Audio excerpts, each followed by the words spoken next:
Persoalan yang dihadapi dalam berita tentang aksi unjuk rasa guru honorer di Kabupaten Garut dari perspektif manajemen sumber daya manusia pendidikan terkait dengan beberapa isu krusial yang berkaitan dengan evaluasi kinerja, pengembangan dan karir, kapasitas, kapabilitas, dan performa sumber daya manusia pendidikan. Kalau dilihat dari evaluasi kinerja, dari masalah kinerja dan kompetensi, aksi unjuk rasa tersebut mencerminkan adanya kekecewaan atas kurangnya pengakuan terhadap kinerja dan kompetensi para guru honorer. Meskipun mereka mungkin telah bekerja selama bertahun-tahun, evaluasi kinerja tampaknya belum diterjemahkan ke dalam penghargaan konkret seperti pengangkatan dalam formasi P3K atau bisa disebut dengan pegawai pemerintah dengan perjanjian kerja. Kemudian dengan kurangnya transparansi dalam penilaian kinerja, para guru merasa bahwa proses evaluasi kinerja tidak transparan dan janji-janji yang disampaikan oleh pemerintah daerah tidak diikuti dengan tindakan yang SDM yang baik. Proses evaluasi kinerja harus dilakukan secara terbuka, objektif, dan terukur. Kemudian kalau dilihat dari sistem dan proses pengembangan karir, terkait janji yang tidak ditepati, pengembangan karir guru, terutama honorer, harus dijalankan melalui proses yang jelas dan konsisten. Janji pengangkatan 2.000 guru menjadi P3K yang tidak terrealisasi dan hanya memberikan kuota 600 orang mencerminkan adanya ketidaksesuaian dalam manajemen karir. Ini menunjukkan adanya perencanaan dan alokasi karir yang tidak optimal dalam sistem sumber daya manusia pendidikan. Kemudian, terkait tidak ada kepastian pengembangan karir, guru honorer kerap menghadapi ketidakpastian dalam pengembangan karir, seperti tidak ada kejelasan mengenai kapan mereka bisa diangkat menjadi PNS atau P3K. Dalam pengembangan manajemen sumber daya manusia pendidikan, perlu ada sistem jenjang karir yang jelas dan terukur, dengan evaluasi yang objektif untuk menentukan siapa yang layak dipromosikan.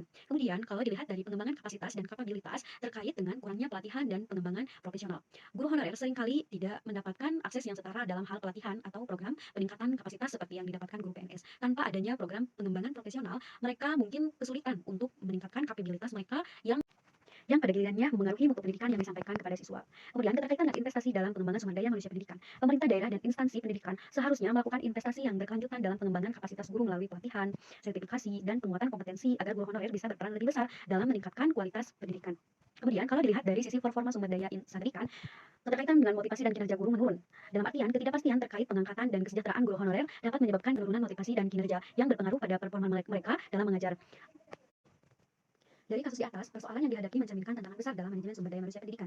Evaluasi kinerja, pengembangan karir, serta peningkatan kapasitas dan performa guru honorer perlu diperbaiki agar dapat mendukung peningkatan mutu pendidikan secara keseluruhan. Keberhasilan pengelolaan sumber daya manusia pendidikan, terutama dalam konteks guru honorer, sangat bergantung pada bagaimana kebijakan yang adil, transparan, dan berkelanjutan diimplementasikan oleh pemerintah daerah maupun pusat. Sistem SDM yang baik harus mampu menjaga motivasi para guru melalui kebijakan kesejahteraan yang memadai, kesempatan promosi, serta penghargaan terhadap kinerja. Kemudian, dari sisi kesejahteraan yang belum memadai, salah satu faktor yang mempengaruhi performa adalah kesejahteraan guru honorer. Ketidakpastian mengenai status kepegawaian dan rendahnya upah sering menjadi alasan menurunnya performa mereka. Dalam manajemen sumber daya manusia pendidikan, kesejahteraan adalah faktor kunci untuk menjaga performa optimal. Kemudian kalau dilihat dari sisi upaya peningkatan mutu pendidikan, yang ketergantungan pada guru honorer, sistem pendidikan yang mengandalkan banyak guru honorer tanpa tanpa memberi mereka status dan kesejahteraan yang memadai, dapat menghambat peningkatan mutu pendidikan. Para guru yang merasa tidak dihargai dan tidak memiliki kepastian dalam karir mereka mungkin tidak memiliki motivasi yang cukup untuk terus meningkatkan kualitas pengajaran. Kemudian, dari sisi kebijakan sumber daya manusia pendidikan yang berkelanjutan, pemerintah daerah perlu merancang kebijakan sumber daya manusia pendidikan yang berkelanjutan, yang tidak hanya melibatkan penambahan jumlah tenaga pendidik, tetapi juga peningkatan kualitas mereka melalui evaluasi kinerja yang adil, pelatihan berkelanjutan, serta peningkatan untuk meningkatkan rata-rata lama sekolah atau RLS dan harapan lama sekolah atau HLS di Kabupaten Garut.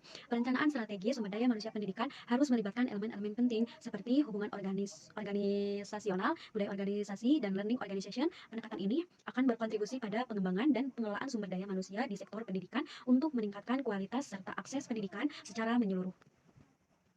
Dilihat dari sisi hubungan organisasional, keterkaitan dan kolaborasi dan sinergi antara stakeholder dalam konteks peningkatan RLS dan HLS diperlukan hubungan yang erat dan sinergi antara pemerintah daerah, sekolah, guru, orang tua, serta masyarakat. Pemerintah harus berperan aktif dalam menciptakan kebijakan pendidikan yang mendukung akses dan kualitas pendidikan. Sementara, guru dan tenaga kependidikan berperan dalam implementasi kurikulum yang sesuai. Kemudian, dari sisi penguatan sistem supervisi dan koordinasi, untuk memastikan kebijakan pendidikan diterapkan dengan baik di lapangan, sistem supervisi yang efektif diperlukan. Hubungan organization yang kuat antara dinas pendidikan dan sekolah akan memungkinkan adanya monitoring dan evaluasi berkelanjutan, sehingga hambatan yang ada bisa segera diidentifikasi dan diatasi. Kemudian, dari sisi pemberdayaan guru dan tenaga kependidikan, guru sebagai ujung tombak pendidikan harus mendapatkan dukungan penuh dalam hal kesejahteraan, pengembangan kapasitas, dan lingkungan kerja yang mendukung. Hubungan organisasional yang baik antara pimpinan sekolah dan guru akan meningkatkan motivasi dan produktivitas mereka dalam mendukung tujuan pendidikan RLS dan HLS. Kemudian, dari sisi budaya organisasi yang terkait dengan budaya kolaboratif dan berorientasi pada hasil, sekolah dan institusi pendidikan harus menanamkan budaya organisasi yang mendorong kolaborasi antara guru, siswa, dan masyarakat dalam mencapai tujuan pendidikan. Budaya kerja yang berorientasi pada hasil akan memotivasi guru dan tenaga kependidikan untuk dalam metode pengajaran, mendukung siswa untuk terus belajar dan meningkatkan pencapaian akademis. Kemudian, keterkaitan dengan penguatan nilai-nilai pendidikan yang berkesinambungan, menciptakan budaya organisasi yang berfokus pada pembelajaran sepanjang hayat, atau bisa disebut dengan lifelong learning, adalah kunci untuk meningkatkan RLS dan HLS. Sekolah perlu menanamkan nilai pentingnya pendidikan kepada siswa dan masyarakat agar partisipasi sekolah meningkat, serta mengurangi angka putus sekolah. Kemudian, kalau dilihat dari adaptasi dan respon terhadap perubahan, budaya organisasi yang terbuka terhadap perubahan akan mendukung pengembangan sistem pendidikan yang lebih fleksibel dan inovatif. Ini termasuk adaptasi terhadap perkembangan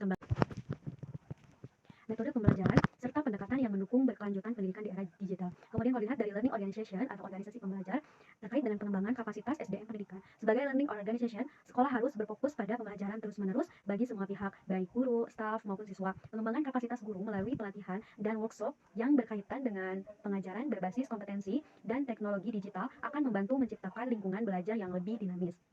Keterkaitan dengan inovasi dalam metode pembelajaran, sekolah dan lembaga pendidikan harus berfungsi yang terus-menerus mencari cara baru untuk meningkatkan kualitas pendidikan. Inovasi dalam metode pembelajaran seperti pembelajaran berbasis proyek atau berbasis masalah dapat memberikan pengalaman belajar yang lebih mendalam bagi siswa, sehingga mereka lebih termotivasi untuk melanjutkan pendidikan hingga jenjang yang lebih tinggi atau meningkatkan HLS. Kemudian dari segi peningkatan akses terhadap teknologi dan sumber daya, learning organization harus memastikan bahwa teknologi digunakan secara maksimal dalam proses pendidikan. Dengan akses yang lebih baik terhadap sumber daya pembelajaran di era digital, guru dan siswa dapat berinovasi, meningkatkan keterampilan literasi digital dan memperluas kesempatan belajar yang pada akhirnya berkontribusi pada peningkatan RLS dan HLS. Kemudian dilihat dari segi ikhtiar peningkatan RLS dan HLS serta mutu pendidikan, keterkaitan dengan peningkatan akses pendidikan, peningkatan RLS dan HLS dapat dicapai dengan memperluas akses ke pendidikan, terutama di daerah terpencil. Ini bisa dilakukan dengan memperbaiki infrastruktur sekolah, menyediakan fasilitas pendidikan yang memadai, dan memastikan semua anak memiliki akses yang setara ke pendidikan dasar hingga menengah. Kemudian, keterkaitan dengan program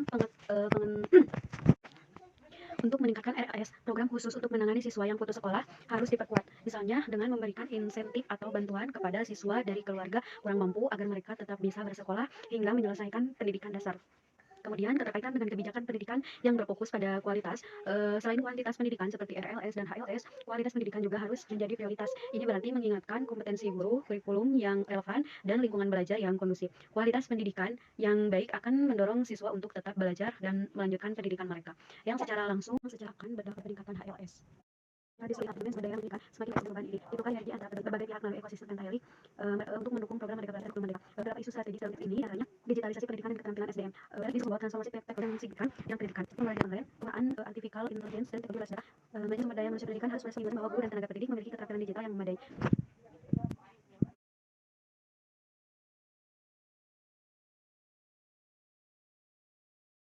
Kedua, relevansi kurikulum dan kesiapan guru. Salah satu tantangan utama dalam kurikulum Merdeka adalah memastikan bahwa kurikulum yang diajarkan relevan dengan kebutuhan dunia kerja dan kehidupan nyata, terutama di era disrupsi. Guru harus dipersiapkan untuk menerapkan kurikulum yang berpusat pada siswa dan mendorong pembelajaran mandiri, kreatif, serta berbasis proyek. Yang ketiga, kualitas dan pengembangan sumber manusia pendidikan. Kualitas pendidikan sangat bergantung pada kompetensi guru dan tenaga pendidikan. Era disrupsi menuntut guru untuk terus belajar dan mengembangkan keterampilan baru. Tantangan strategis bagi MSDM pendidikan adalah menciptakan program pengembangan profesional yang dinamis dan sesuai dengan perubahan yang cepat. Yang keempat, ketidaksetaraan akses dan kesenjangan pendidikan.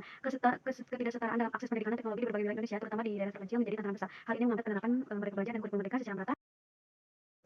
Yang kelima, adaptasi terhadap perubahan ekosistem pekerjaan. Era disrupsi membawa perubahan dalam ekosistem pekerjaan, di mana otomatisasi dan digitalisasi mengurangi kebutuhan tenaga kerja di beberapa sektor, namun meningkatkan permintaan di bidang teknologi dan kreativitas. Pendidikan harus dapat membekali siswa dengan keterampilan yang relevan agar siap menghadapi dunia kerja yang berubah dengan cepat. Yang keenam, motivasi dan kesejahteraan guru. Kesejahteraan dan motivasi guru seringkali terabaikan. Meskipun mereka adalah komponen kunci dalam keberhasilan program Merdeka Belajar dan Kurikulum, tantangan bagi MSDM pendidikan adalah memastikan kesejahteraan guru baik dari segi finansial, mental maupun dukungan profesional agar mereka dapat menjalankan tugasnya dengan optimal. Yang ketujuh, perubahan budaya dan mindset pendidikan. Budaya pendidikan Indonesia masih cenderung berpusat pada guru dan terfokus pada hasil akademik Merdeka Belajar dan Kurikulum. Berusaha mengubah ini dengan menekankan pada pembelajaran yang berpusat pada siswa dan mengutamakan proses daripada hasil. Sumber daya manusia dalam pendidikan memiliki manfaat yang signifikan dalam mengembangkan aspek kognitif, attitude, dan skill, baik bagi para pendidik maupun peserta didik. Ini ada manfaat kajian dari MSDM pendidikan dari ketiga aspek tersebut. Pertama ada aspek kognitif. Kajian MSDM dalam pendidikan membantu individu memahami berbagai konsep dan strategi yang digunakan untuk mengelola tenaga kependidikan, mulai dari perencanaan kebutuhan tenaga kerja, rekrutmen, pelatihan, hingga pengembangan karir. Pemahaman ini meningkatkan pengetahuan teoritis dan praktis tentang bagaimana lembaga pendidikan beroperasi secara efektif. Yang kedua, dilihat dari aspek attitude. Kajian MSDM dalam pendidikan membantu para guru, tenaga pendidikan, dan pemangku kepentingan untuk lebih terlibat dan berkomitmen terhadap peningkatan kualitas pendidikan.